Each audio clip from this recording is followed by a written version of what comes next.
I recently added this short intro clip to the start of my videos, which is based on this promotional image. A couple of people have emailed me to ask how I created the parallax effect, so the tech geek inside of me has decided to make this behind the scenes video.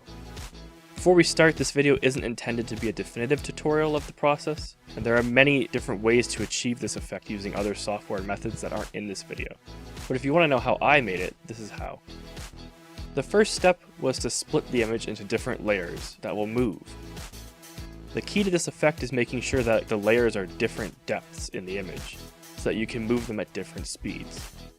The image I chose is perfect for this because there are 3 characters at different distances from the camera, so I cut those characters out. To do this, I used the free open source image editor GIMP. I used the free select tool to create a rough path around each character that I used to delete the background. It doesn't matter too much that some of the background is still visible because the characters are going to be on the same background in the final video. If I were going to put them in a different background, I would be far more meticulous when removing the background from them. A good finishing touch I like to do when cutting out parts of the image is I right click on the layer and click alpha to selection. This puts a selection around the character. Then I go to select at the top and click feather. Depending on the resolution of the image, I'll usually use 1 or 2 pixels. Then I go back to select and invert the selection. Now I press delete a few times and this smooths out the selection and helps hide some of the background that I missed. Something that's not in the cutout characters is the motion blur effect from the original image.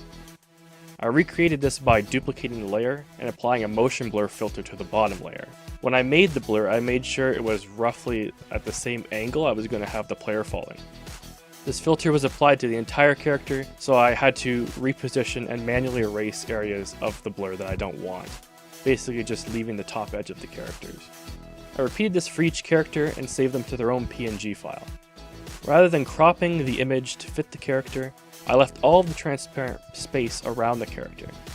This will make it easier to ensure the character stays at their original size later in the process. After cutting out the characters, I now needed to create a clear background. If I had control over the original image, I would have 2 images, the final image and the background layer. But since I'm using another image that I didn't create, I have to manually fix it. Fortunately, the left side of the image is empty and looks more or less like the right side of the image. This allows me to simply mirror the image and erase the bottom corner so that Graphital City appears properly. Now that I have 4 different layers, minus the chair that I somehow missed in the original image, it was time for the magic to happen. For this, I decided to use VSDC Video Editor. It's the video editor I use for all of my videos. There's a free version as well as a subscription version, but I use the free version. In a new project, I added my images and made sure each one was on a different layer of the video. Of course, the background image needs to be the bottom layer so that it appears below all the others.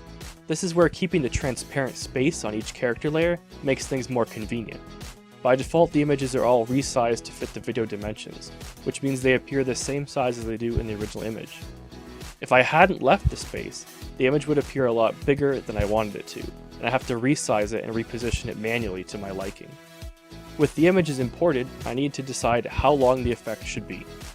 I created multiple variations of the intro using music files that were all different lengths, so I just made the effect 20 seconds long so that I was sure that the video would be longer than my longest music file. Now I needed to add movement to the characters. To do this, I double-clicked on the image in the timeline and selected the movement option. This automatically inserts a starting point, and then I had to add an end point.